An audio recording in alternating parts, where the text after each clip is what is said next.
Live from the UATV studio, I'm your host, Mike Raven. From WildcatAuthority.com, Derek Basenden. From the Daily Wildcat, Annie Marham.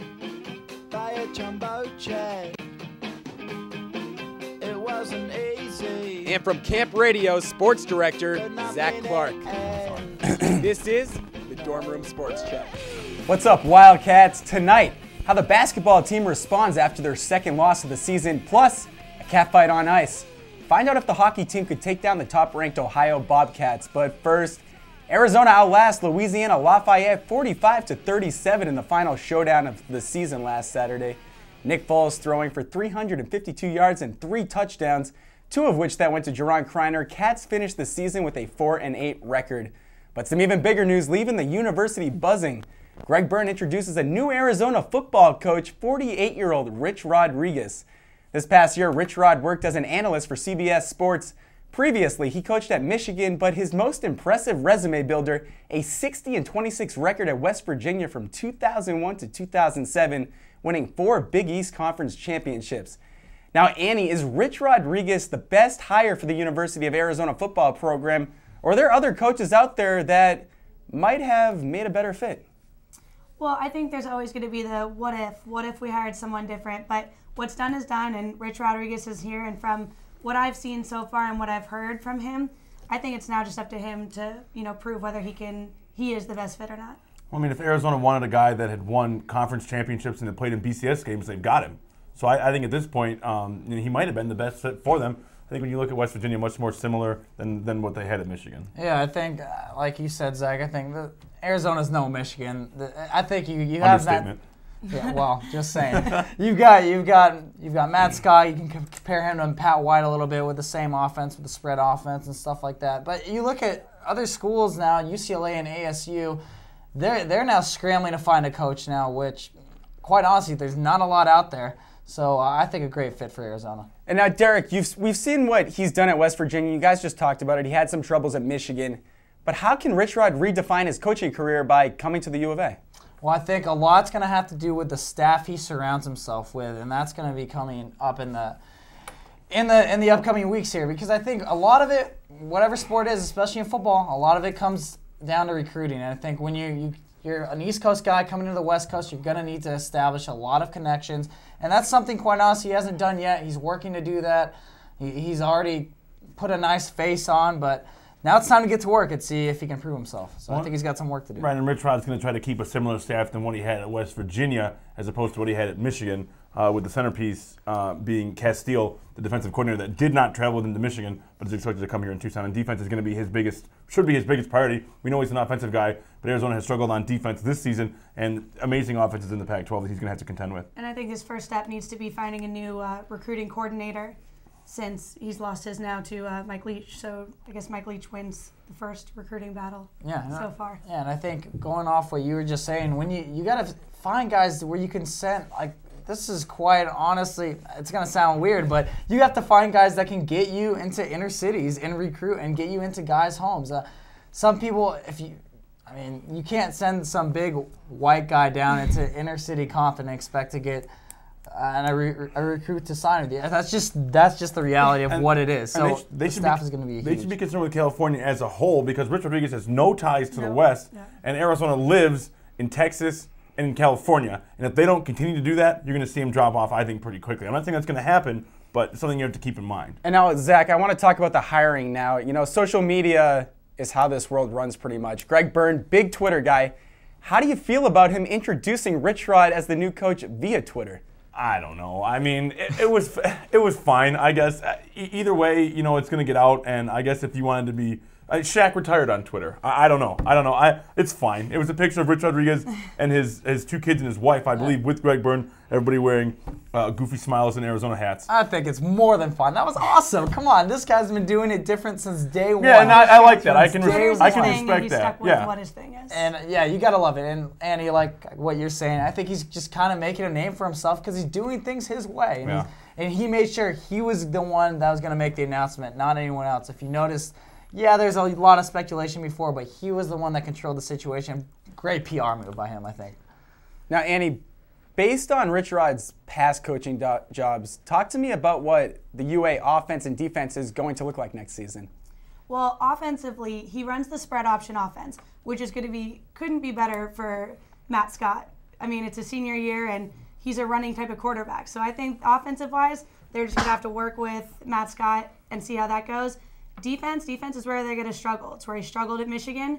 So he's going to need to make sure that he hires correctly on that defensive coordinator side in order to get this defense, back to where it was 4 years ago. Yeah, and Annie, you nailed it. The happiest guy on campus has to be Matt Scott, and probably the most disappointed guy on campus has to be Tom Savage, who is the transfer from Rutgers, who I thought was going to come in, overtake Matt Scott in camp next year, but there's no way in this system that a mobile quarterback like Matt Scott is beaten by anybody with Rich Rodriguez as the head coach. Absolutely, and I think just kind of building on what you said, if Stoops is there's no way Matt Scott starts next year, I don't think. And then if you look at it, I mean, taking another year to redshirt, that was a big risk he was taking, so he's got to be ecstatic. But let's not kid ourselves. I think this team still has a lot to work on, both offensively and defensively. And this is going to be a rebuilding process, a 2, 3, maybe even 4-year rebuilding process. Yeah, he's not going to magically make this program good in a year from now. That's not going to happen. So people, I know there's excitement and enthusiasm. People need to be very careful not to get too far ahead of themselves. You've got to have players, and keep in mind, USC is eligible and back and ready to roll next year. And we do have to rebuild it. I'm going to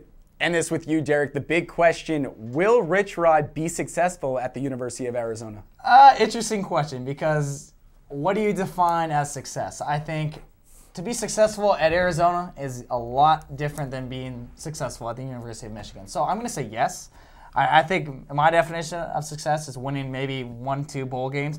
You got to get it back to where Stoops had it at least 2 years ago, and then you go from there. You can't. I know it sounds great. Yeah, we're going to win the Rose Bowl. Everything's nice and rosy at the press conference. Yeah, you're undefeated right now, but now that was the easiest thing he'll have to do. It only gets more difficult from here, and it's a big uphill battle. You look at he's leaving a place like Michigan where a 9-win season is disappointing. 9-3 here, fantastic. Forget it. Exactly. So the standards are much different, and I think he'll be more successful at Arizona, but maybe not by applying Michigan standards. But we don't need to apply Michigan standards. You apply Arizona standards. Exactly. It's pretty simple. Right. Well, hey, there's going to be a lot of work done this offseason, but it's basketball season now. Find out if the Cats could rebound after losing their second to San Diego State. Don't go anywhere. I'm Derek Williams, the former U of A Wildcat. You're watching UA TV. Don't change the channel.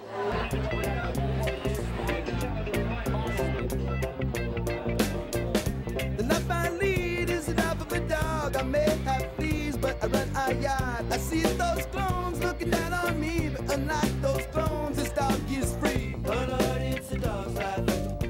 Oh Lord, it's a dog's life. Arizona taking on New Mexico State on the road. Cats lead by 4 at the half, but the Aggies going on an 8-0 run to open the second. They're up by 10 now. With 30 seconds left in the game, Kyle Fogg at the free throw line, missing a 1-and-1, but keeps the ball alive, and the Cats go on to win 81-76 behind a big double from Jesse Perry. Nick Johnson also adding 19 points. Yesterday, Cats at home looking for another win against Northern Arizona. Their 22-game home winning streak snapped last time out against San Diego State. Cats looking to begin a new home streak, and they did, defeating the Lumberjacks for the 28th time in a row.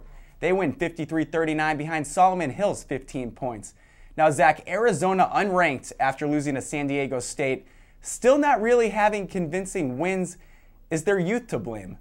I think it's part of it. I'm not sure if the youth is to blame. I think you look at the learning process and the learning curve is much more steep than we thought it maybe would be. But I think part of the reason they don't have a quality win, they didn't really face a quality opponent. And you think about it, Mississippi State is okay, St. John's is okay. They lost to Mississippi State anyway. San Diego State's probably been the closest they've been at this point. And I think we'll really learn a lot when we get a real quality opponent on a Wednesday when they go to Gainesville and take on Florida, who's in the top 10. Right, and I wouldn't say it was youth in a literal statement, because the youth on the team is the people. Nick Johnson, he's the one who gets in there and he makes things happen. He turned it around so quickly, and he does every time he gets in there. It's the energy that he brings to it.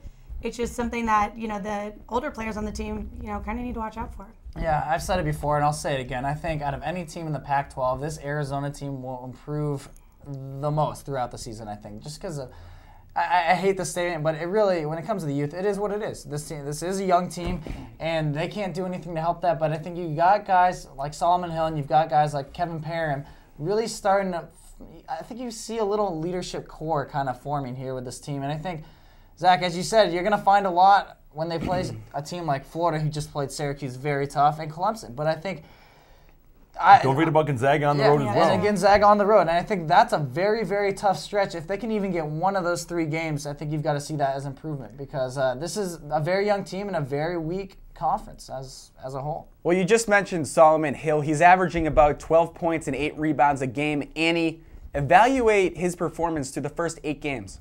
Well, I think he's right where Miller would want him to be. The role he's playing, it isn't that great, but it isn't bad. And I think he's slowly developing as one of the leaders of this team.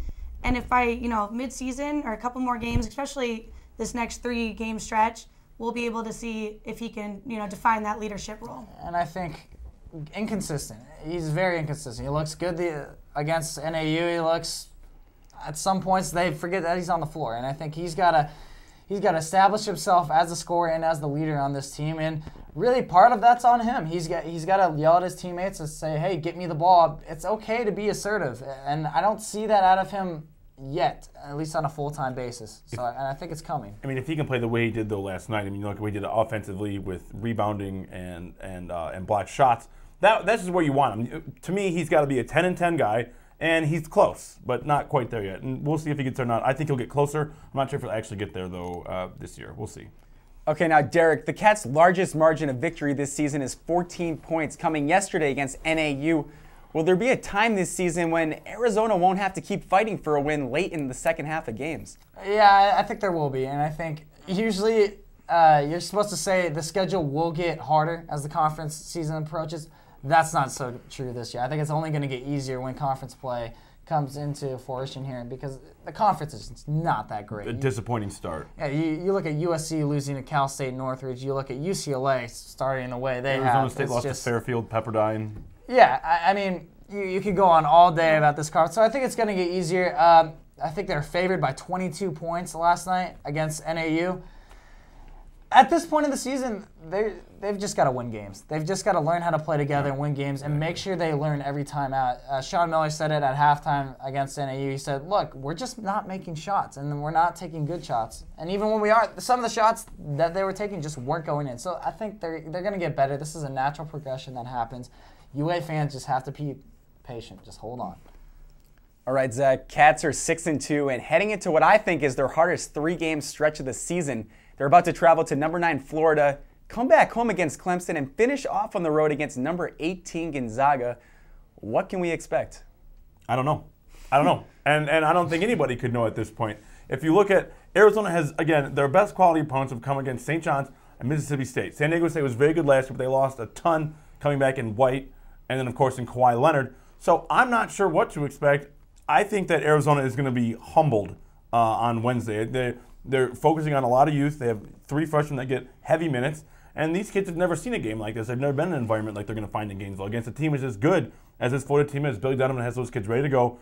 Arizona, I think, is going to struggle over this 3-game span. I would say even a 4-game span. Oakland may not be the best of schools. Remember, they were a tournament team a year ago. And I think going back to what you're saying, kind of agreeing with you, you look at Clemson, they've already kind of received their shock of the season. They lost to the Coastal Carolina Chanticleers. Right. Who? Exactly. And you look at a team like Gonzaga, they shoot the ball very well, but if they don't start hitting their shots from the 3-point range, it's going to be tough for them, because Washington State, with Brock Modem in the middle, if you have some size in the middle, you can play with that team. And unfortunately, Arizona doesn't really have that size, but if Jesse Perry can play big, he's going to be able to stay with them. So I think those 2 games, possible wins, not expected wins, but Florida looks really tough. Yep. Florida looks really tough. And I think, Zach, you said it perfectly. They're going to be humbled. All right, Andy, I want to wrap this up with you. Right now, Cal stands alone in the Pac-12 as the only ranked team. They just lost earlier to San Diego State.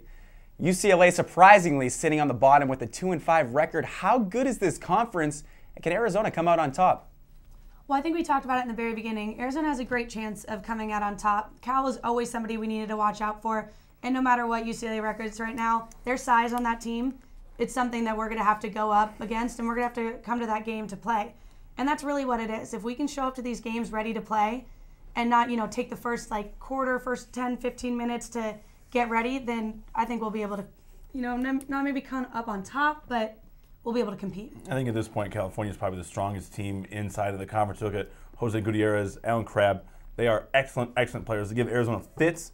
You look at, go to the bottom, you got UCLA with Josh Smith, can't stay healthy, can't get to the right size. Reeves Nelson can't stay active. So I think that Arizona, as Andy said, does have a good chance to get in there, but they're going to have probably 2 wins against California. That's going to be very difficult, I think. Yeah, and I think, can Arizona come up on top? Sure they can. Anyone can at this point. But I think, and you look at, going back to Cal, don't forget Harper Camp as well. He's a big force down there. They're a veteran team, and I think when you look at them, UCLA, and an up-and-coming Oregon State team, as really Washington as well, you've got some surprises in there. I think it's up for the taking. But like Andy, you alluded to before, UCLA's got the size, Cal's got the size.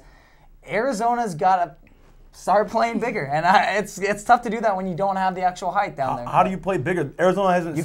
They have not started the center in 2 games. No, they've gone 3 guards, 2 forwards. And this is as obvious as it gets. Kirill didn't even play. He didn't play at all yesterday. Kirill Naniasko has got to step up. I don't see this team winning the conference if he doesn't step up, and I don't see him stepping up. Well, this Wednesday night will show how good Arizona really is when they take on number 9 Florida.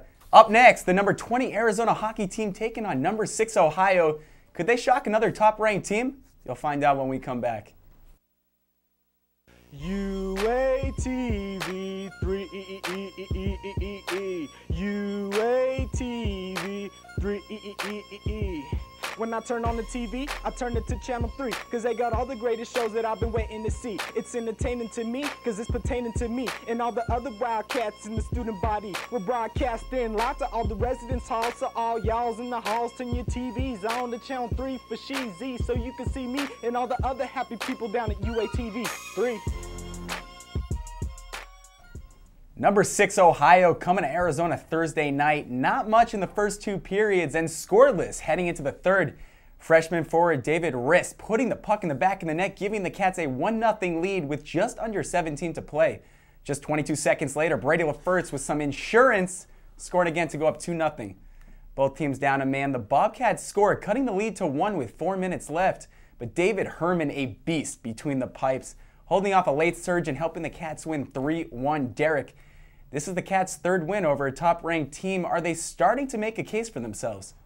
I think it's still pretty early in the season, but obviously it's improvement. This is what you like to see. Obviously, like you said, 2 great ranked teams. This is a young team similar to the U of A basketball team, so I think a lot of room for growth this week, and I think obviously a big test coming up this week against ASU. So I think they're heading in the right direction, absolutely. Yeah, I don't know what else to say. You said it better than myself. They are just as young as Arizona, the basketball-wise. They started 5 freshmen in the lineup on Thursday. Youth prevails. David Risk is one of those freshmen, scored the goal to open the gates, and then they went from there. And I think when you have a team like this, with the youth being such a big factor, these big wins early in the season probably mean a little bit more. The losses, these teams seem to be a little more emotional. So when you get 2 big wins in a row like that, that's fantastic, and momentum is going to be huge. All right, and Zach, I want you to talk about David Herman's performance in goal and those 31 big saves. This is his 2nd straight win over a top 10 team. Yeah, and there was some question at the beginning of the season whether he was going to be their full-time guy or not. They spent a lot of time, Hogan did, going between Sisler, Schultz, and Herman. Herman has gotten the bulk of the work. He is the most experienced. He's the junior, the other sophomore, and a freshman. And you get 2 big wins against 2 top 10 opponents, one coming on the road. You have to be impressed, and he will have to continue to play well going forward as they have 2 games against Arizona State in the top 5. Yeah, and for anyone that knows anything about hockey, goaltending wins you games, and goaltending ultimately wins games in the playoffs. You look at even the professional ranks to the NHL. It's always about goaltending. And I know I'm an Anaheim guy, so when the Ducks went on their magical run in 2003, they had Jaguar stopping a lot of shots, and maybe they weren't the best team. So even if you're not the best team, if you can just put 1 or 2 goals in the back of the net and just ride a hot goaltender, that's sometimes going to get it done. That's all you need. It always comes down to the last man of defense, and in this case, if they've got a big guy who can put up 31 saves, I think they've got that going for him. Well, defense wins championships. It wins games too. Annie, a lot of guys are playing some good hockey right now, but who's the most valuable player to this hockey team this season? Well, you've got Brady LaFertz, who's their top scorer right now. But also, Gordy Weed is somebody that, in several articles and several times that I've seen him or heard him speak, he's just very much of a team player. And so it's not so much about who's the best person on the team, but if you were to say valuable, my bet would be on Weed, because He's somebody who I think is leading the team and helped bringing the team together, and he's always giving credit where credit's due. And that, to me, is the most valuable player. Yeah, and let's not forget about, of course, junior captain Brian Slogacki also has been the emotional anchor of this team for 2 years now. And but I think also, you said it with Lefferts and then, of course, Andrew Merms, who's in the top 10 in assists. Brady Lefferts, third in the nation in goals. There's an Wildcats have a lot of key pieces. Now it's all about tying them together and playing as a team. And we've seen a lot more team hockey in the last couple of weeks. Well, Derek, Arizona will host number 4 ASU at home this Friday and Saturday night. Being at home with momentum and coming off some big wins, what are we looking at in these 2 games? Well, to be quite honest, I don't know. They're going to go out, obviously, and play the games. I think if you're going to get ASU, this would be the time to get them. Keep in mind, ASU is they're now ranked number 4 in the nation, so they've gotten better as well. I think the last time Arizona took on ASU, they were number 9, if I stand corrected. They lost 6-3 and then 3-2. So I think you're gonna see them beat ASU at least once or twice this year. They play them 8 times. Now would be a perfect time. They've got them at home. They're hot. They've obviously beaten some pretty quality teams. They have the confidence to do it. Now they just got to go do it. Well, I mean, if Arizona wants to make a statement, now is the time. They've won 2 against top 10 opponents. Sean Hogan has yet to beat Arizona State. I mean, it's only been 2 games, but still, they haven't won. If you go back, combine the Ice Cats and the Wildcats, they've lost 18 times in a row. It must end on Friday night. They have to win the first one. I think if they can win the first one, they can win the second one. If they lose the first one, they probably won't win the second one. We'll see. But I think the Friday game is so important. And Zach, I was surprised when I saw this. Cats play their next 8 games in Tucson and actually don't go on the road again until January 27th when they take on ASU in another 2-game series. How big is this homestand right now? It's huge. It's huge. The Wildcats are 9-7. They're looking to crack the top 20 for the second time this season, and you have to win at home. You have to win at home. 8 games. The Wildcats look to go 6-2, 7-1. I know that it's not going to be as easy as it's been at home going forward, but the team is improving. And at least you split with Arizona State. That is at the very least. Well, I think if you ask any athlete or any team, would you rather play on the road or at home? Any team's going to say they'd rather play at home. There's a home field advantage. You're more comfortable here, so it couldn't be anything but good for the Ice Cats. Yeah, I agree. You have to win games at home, but I think when you go back to the ASU games here, if you can, this is a very good team. I think if you can compete with them, I think there's still. I don't usually like this, but when you're a young team like this Arizona team is, I think there's still room in the tank for moral victories. And if you can at least compete with Arizona State, make it a 1-goal game, get your shots off a goal, at least know that you're firing good shots. I still say even if they come out 0-2, this team can still improve. I think you just got to watch the games and see how the team gels out there.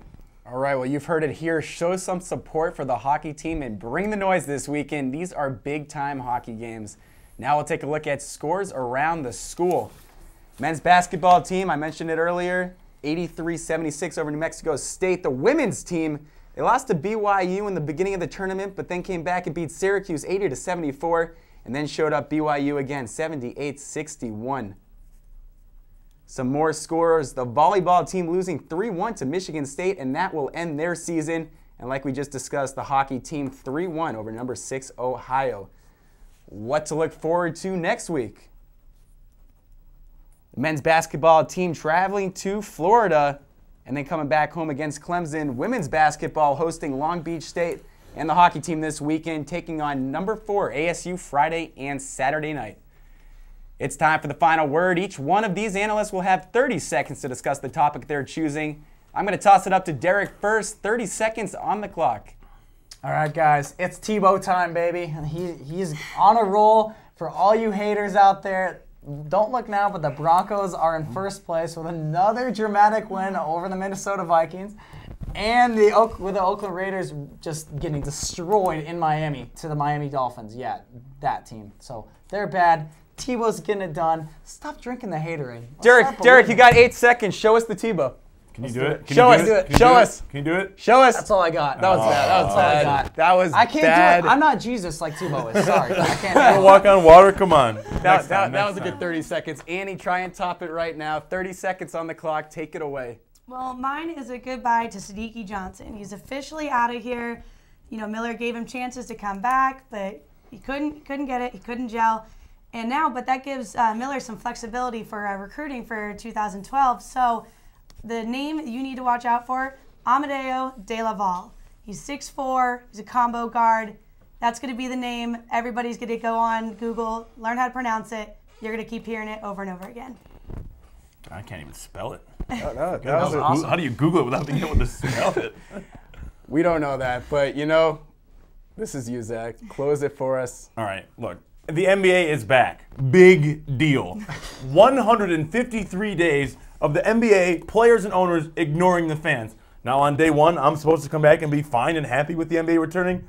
I don't think so. I don't think so. They ignored their fans for 153 days, and I'm going to do the exact same thing. So I will see you in the in May, NBA, because I'm not watching. I don't know. You know they could care less, right? That's the worst part. That is the worst part. They don't They only care. want you to watch you in May. And Angry elf. your team won't be alive in May, so sorry. We got the call back. The angry elf goes off again. He's been Steaming over here. every Don't even get show. me started. Bitter. Bitter. Not bitter. Disappointed. I watched Elf the you other day look too, bitter, by the man. way. But it's a good movie. I It's know a good I know what movie. you're talking about now. Thank you. Hey, Thank you. that's you. going to wrap up tonight's show of the Dorm Room Sports Chat. It's December, it's getting cold, and finals are approaching, which means our last show of the semester will be next Sunday night, and we're going to do it big. Don't miss it. This is how you do the T-bar right here. There you go. That was pretty. Hey, for Zach, Derek, and Annie, I'm Mike Rabin. See you next week.